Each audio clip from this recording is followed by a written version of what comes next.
वो भी हमें कॉल कर सकते हैं, ताकि कुछ भी आपके जहन में हो, कोई सवाल हो कि आप इनसे करना चाहे क्वेश्चन, तो आप कर सकती हैं। इसलिए बता रही हूँ क्योंकि लाइव शो है, नंबर स्क्रीन पर मौजूद है, आप हमें लाइव कॉल करें। अच्छा मैम, मैं अब ये जो सवाल करने वाली वो ये कि अक्सर मैंने देखा है जब डॉक्टर के पास जाए खातून कोई भी चली जाती है और वो एक इंजेक्शन लगाते हैं कि वो फिर चेक करते हैं कि आपकी ब्लीडिंग रुक गई है, कभी कभी बीच में गैप में आ जाती है ना, थोड़ा रुक जाती है फिर हो जाती है, तो वो चेक करते हैं कि 1 वीक के बाद आइएगा और फिर अगर उनका स्टॉप हो जाए तो वो दोबारा स्टार्ट हो जाती है। क्या इंजेक्शन लगाने से क्या दोबारा आपके साइकिल स्टार्ट हो जाते हैं, ऐसा कुछ होता है? डिपेंड करता है कॉज क्या है, वही बात होती है ना कि कॉज के ऊपर डिपेंड करता है। अगर सिर्फ ब्लीडिंग ऑफ एंडोमेट्रियल ओरिजिन यानी सिर्फ हार्मोनल इम्बैलेंसेस की वजह से ब्लीडिंग है, यानी आपके जिस्म के हार्मोन जो हैं उस यूट्रस की लाइनिंग उसको रिस्पॉन्ड नहीं कर रही, जब वो रिस्पॉन्ड नहीं करेगी और वो तो समझ रही है कि मेरे पास हार्मोन नहीं है, जब यूट्रस ये समझती है कि मेरे पास हार्मोन नहीं है तो वो ब्लीड करती है। अच्छा, मतलब ये होता है हार्मोन निकल रहा है लेकिन वो यूट्रस की लाइनिंग्स उसको रिस्पॉन्ड नहीं कर रही, तो आपको हैवी ब्लीडिंग हो सकती है। इसको हम लोग DUB डिस्फंक्शन यूट्राइल ब्लीडिंग भी कहते हैं, या ब्लीडिंग ऑफ एंडोमेट्रियल ओरिजिन है। जिनकी ब्लीडिंग रुक जाए क्या वो दोबारा साइकिल शुरू हो सकते हैं अगर उनकी एज फैक्टर इतने नहीं है तो? क्या वो फिर खून की कमी कहलाएगी या इंटरनल प्रॉब्लम करवाएगी? देखिए डिपेंड करता है उसमें भी एक क्या कॉज है। अगर आपकी प्रीमेच्योर ओवेरियन फेलियर जिसमें ये होता है कि वक्त से पहले आपकी ओवरीज जो है ना वो काम करना बंद कर देती हैं, फिर तो उसका कोई हल नहीं होता। अच्छा ठीक। लेकिन ये है कि आप एक्सोजीनस हार्मोन्स दिए हैं तो पेशेंट की लाइफ रिज्यूम हो सकती है, क्योंकि यूट्रस तो अपनी जगह हार्मोन्स पे रिस्पॉन्ड करता ही है ना, तो वो ब्लीड करेगा, लेकिन आपकी अंडरदानी हार्मोन्स रिलीज नहीं कर रही है, उसकी वजह से अगर पीरियड बंद हुए हैं तो अलग बात है। अच्छा जी, हमारे पॉलिसिस्टिक ओवेरियन। जी अदीला कॉल ले लें आपकी इजाजत से। जी अस्सलाम वालेकुम। हेलो अस्सलाम वालेकुम। जी अस्सलाम वालेकुम। मैं नजमा बात कर रही हूँ कराची से। जी नजमा बाजी पूछिए, क्या पूछना है मेरी प्यारी बहन? मैम मेरे ना सीधे साइड पे मुझे बताते हैं कि मुझे पानी की बोले हैं, इसके यहाँ से मुझे 3 साल ब्लीडिंग भी हुई है। मैंने लेडीज अटेंड से यहाँ से सफाई ऑपरेशन किया है, पता नहीं सफाई की मुझे नहीं पता। बहरहाल मुझे नई ब्लीडिंग बंद हुई, उसके बाद भी शुरू होती रही है, फिर मैंने कहीं और से करवाई थी 8 नंबर में, तो उसके बाद भी मुझे चालू हो जाती है, लेकिन मेरे पेन बहुत ज्यादा होते हैं। मतलब मैं भले बैठूं उठूं वॉशरूम जाऊं कहीं भी जाऊं या लेटी हूँ, मुझे पेन भी होते हैं आगे और पीछे, कमर में दर्द बहुत ज्यादा रहता है। वो रसोली अभी तक खत्म नहीं हुई है, 4 साल हो गए। आपकी उम्र क्या है? बोल बताते हैं कि पानी की बोले। अच्छा, मैंने सारी रिपोर्टें भी करवाई हुई है, MRI भी कराई है। तो यूट्रस आपको बताया, आपको अंडरदानी में रसोली बताई है या बच्चेदानी में बताई है? नहीं, मतलब बच्चेदानी और जो स्लिप होती है उनके बीच में बताते हैं, राइट हाथ के ऊपर बताते हैं कि राइट तरफ है। तो वो बताते हैं कि पानी वाली रसोली है या खून वाली बताते हैं? हाँ, पानी की खत्म भी नहीं हुई है वो अभी तक। तो आपने लैप्रोस्कोपी कराई, आपने क्या कराया था? DNC कराई थी? DNC क्यों कराई थी? इसमें DNC तो नहीं होती, लैप्रोस्कोपी होती है। भी करवाई है मैंने प्राइवेट, मतलब हम यहाँ 9 नंबर फैजाबाद में रहते हैं। आपके बच्चे हैं? आपके बच्चे हैं? हो जाते हैं, कभी रुक जाते हैं। बच्चे हैं आपके? नजमा बाजी आपके बच्चे हैं? जी हाँ माशाल्लाह, मेरी 2 बेटियां हैं। अच्छा अच्छा अच्छा, 2 बच्चे हैं आपके, तो उसके बाद से ये मसला ज्यादा हुआ है?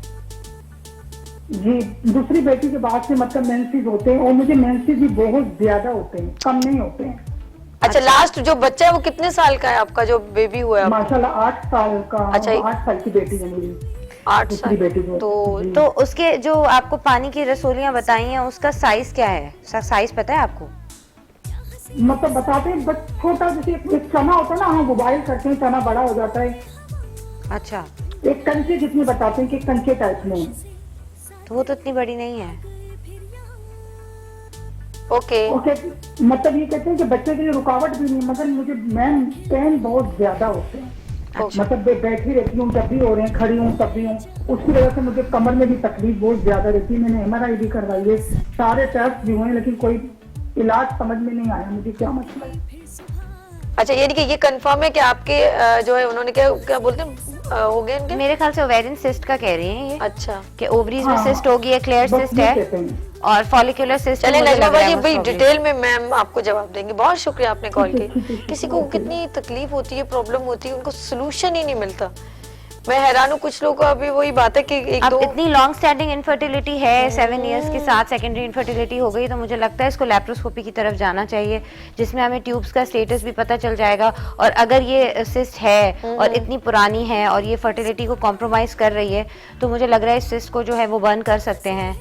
मतलब Okay. इसको सिस्टेक्टमी कर सकते हैं, इसकी छोटी सिस्ट जो है वो लेप्रोस्कोपी के जरिए आपने डायग्नोसिस भी बना लिया, अंदर भी देख लिया। दूसरा, मुझे ब्लीडिंग ज़्यादा हो रही है, उससे मुझे ये लग रहा है कि ये रिट्रोग्रेड मेंस्ट्रुएशन के बारे में आपने सुना है कि एंडोमेट्रोसिस एक डिजीज़ होती है, ओके जिसमें हम ये कहते हैं कॉमनली, जो पेशेंट की लैंग्वेज में हम ये बताते हैं उनको कि उनका जो पीरियड है वो आउटसाइड फ्लो तो हो रहा है उसका, लेकिन उसका कुछ मेंस्ट्रुअल ब्लड जो है आपकी बॉडी के अंदर भी गिर रहा है।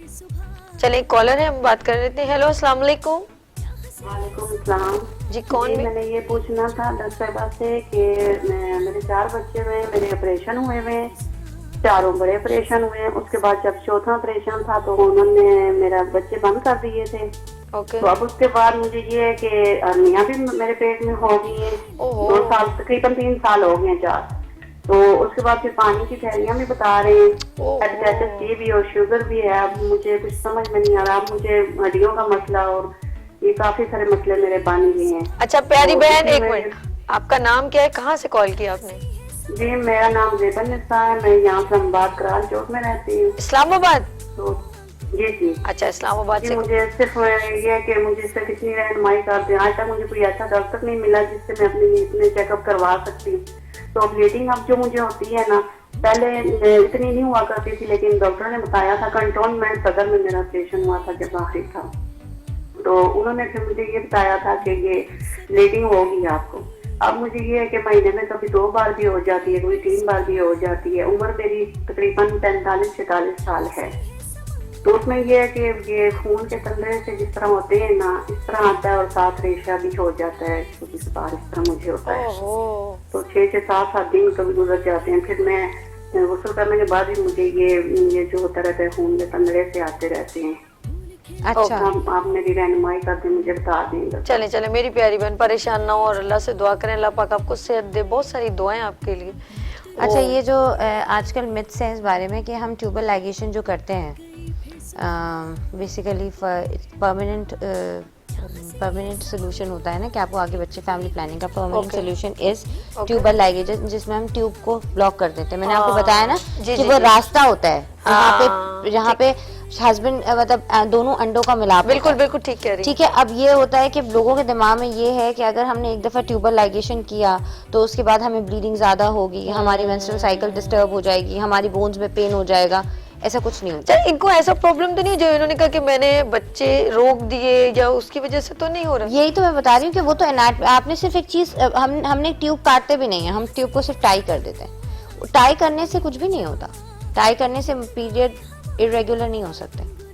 ये मिथ है जो पूरे दुनिया में फैली हुई है, पूरे पाकिस्तान में फैली हुई है। हमें हमारे मैडम हमारा जिस्म इसलिए तो नहीं फूल रहा है क्योंकि जो है ट्यूब बंद करी। भाई ट्यूब बंद करी है, आपके जिस्म के मेटाबॉलिज्म को थोड़ी बंद किया है। ओके वो तो मेटाबॉलिज्म है ना, जिससे आपका वेट बढ़ रहा है। ओके ठीक है, अब अगर हाँ इनको पीरियड का इश्यूज है तो वो इनको 100% कोई हार्मोनल इम्बैलेंसेस होंगे Okay. जिसको एवेल्युएट होना चाहिए ठीक कि है। कौन सा है। जैसे आजकल थायराइड डिसऑर्डर्स होते हैं, उसमें बहुत हैवी ब्लीडिंग होती है, ठीक है। तो हमें पता होना चाहिए कि इनका थायराइड का स्टेटस क्या है। और हीमोग्लोबिन जितना ये सोच रही है कि मुझे ब्लीडिंग हो रही है उतना हो भी रहा है, क्योंकि अगर आपको वाकई हैवी ब्लीडिंग होगी तो हीमोग्लोबिन भी तो ड्रॉप करेगा। अच्छा, इनका सोल्यूशन क्या, जो आपको तो माशाल्लाह मेडिकल टर्म आपको सही समझ में आई होगी कि ये जो भी लेडीज ने बात की कि इस्लामाबाद ये से, तो देखें, इनका क्या है? ये देखें है ना, Solution क्या है? इस स्टेप 1, स्टेप 2, स्टेप 3 करके चलते हैं इसमें। ओके इसमें स्टेप 1 ये होता है कि आप पेशेंट को जो है ना, अगर उसको साइक्लिकल ब्लीडिंग हो रही है सिर्फ, यानी साइकिल्स में हैवी ब्लीडिंग हो रही है, तो हम उसमें ट्रांसएमिक एसिड और मैफनेमिक एसिड होता है, वो हम 5 डेज के लिए 6 डेज के लिए दे देते हैं।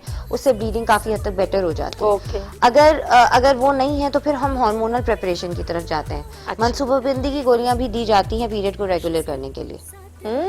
जी, और दूसरी चीज ये होती है कि प्रोजेस्टेरॉन प्रेपरेशन, जैसे प्राइमल्यूटाइन का नाम सुना होगा, ड्यूफास्टोन का सुना होगा, और मेट्रिल होती है।